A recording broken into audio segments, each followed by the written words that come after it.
எல்லாருக்கும் வணக்கம். இன்றைக்கி என்ன ஸ்பெஷலாக பண்ண போகிறேன்னா நண்டு குழம்பு. அது எப்படி பண்ணலான்ட்டு இப்போ பார்க்கலாம்.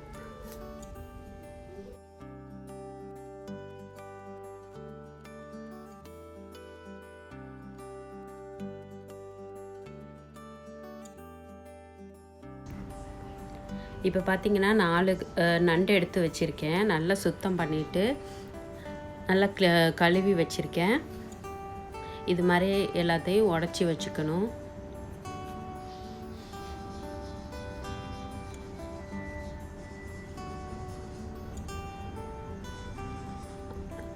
ரெண்டு வெங்காயம் நல்லா நைஸாக கட் பண்ணி வச்சுருக்கேன். அப்புறம் கருவேப்பிலை, இஞ்சி பூண்டு இதை நம்ம அரைச்சிக்கணும். அப்புறம் 3 தக்காளி இதை நல்லா பேஸ்ட் பண்ணிக்கணும்.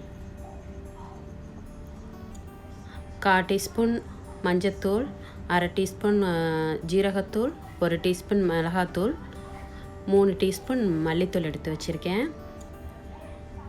இதில் 5 பல்லு பூண்டு, 2 ஸ்பூன் மிளகு எடுத்து வச்சுருக்கேன். இப்போ எப்படி செய்யலான்ட்டு பார்க்கலாம்.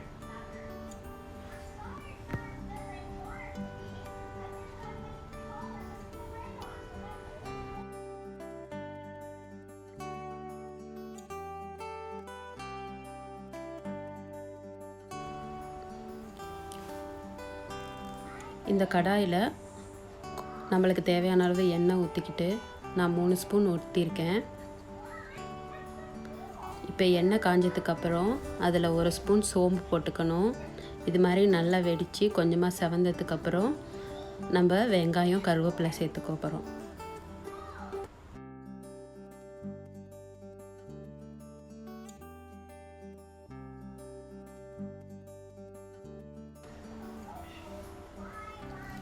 இப்போ வெங்காயத்தையும் கருவேப்பிலையும் நல்லா வதக்கிக்கணும்.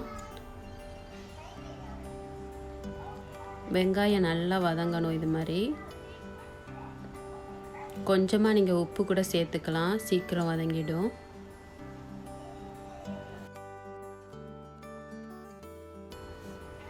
வெங்காயம் வதங்கினதுக்கப்புறம் நம்ம இஞ்சி பூண்டு வச்சுருந்தோம்ல அதை அரைச்சிட்டு இதில் சேர்த்துக்கணும். அதையும் நல்லா வதக்கிக்கணும்.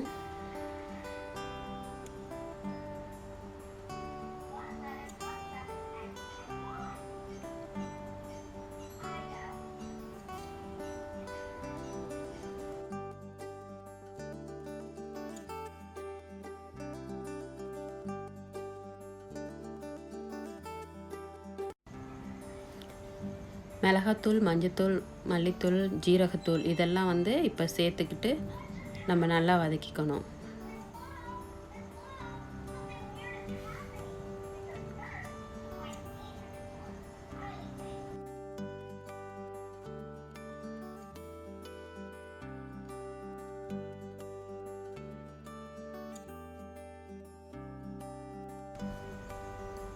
பார்த்திங்கன்னா பச்சை வாசனையெல்லாம் போயிடுச்சு, நல்லா வதக்கியாச்சு. இப்போ 3 தக்காளி அரைச்சி வச்சதை அதில் சேர்த்துக்கிறேன்.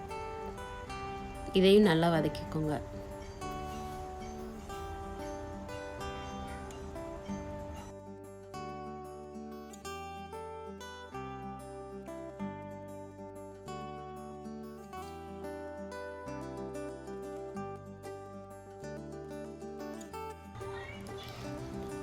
மசாலாலாம் வதங்கி நல்லா சேர்ந்துருச்சு.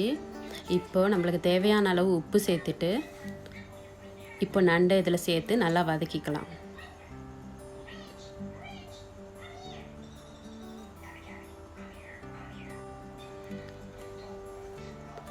நண்டை இதில் நல்லா வதக்கிட்டு கொஞ்சம் தண்ணி ஊற்றிட்டு மூடி வச்சிட்டிங்கன்னா நல்லா வெந்துடும்.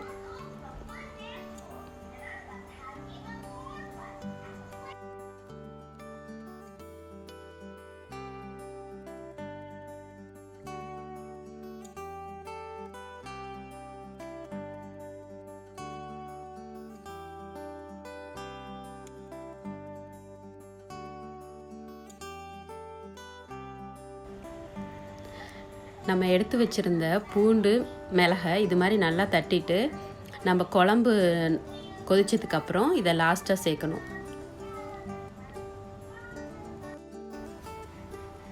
பார்த்தீங்கன்னா குழம்பு கொதிக்க ஆரம்பிச்சிருச்சு. நண்டெல்லாம் நல்லாவே வெந்துருச்சு.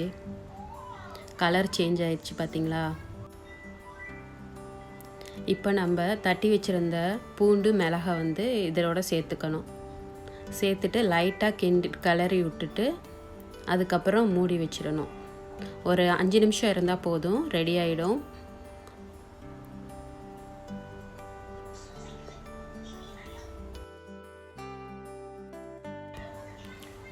சுவையான நண்டு குழம்பு இப்போ ரெடி ஆயிடுச்சு. நீங்கள் இன்னும் பெப்பர் சேர்த்துக்கலாம். மழை காலத்தில் குளிர்காலத்தில் இந்த மாதிரி செஞ்சு சாப்பிட்டிங்கன்னா நம்மளுக்கு சளி பிடிச்சிருந்தா சீக்கிரமே சரியாயிடும். இந்த மாதிரி நீங்களும் ட்ரை பண்ணி பாருங்கள். இந்த வீடியோ உங்களுக்கு பிடிச்சிருந்துச்சுன்னா இந்த சேனலுக்கு சப்ஸ்கிரைப் பண்ணுங்கள். நன்றி, வணக்கம்.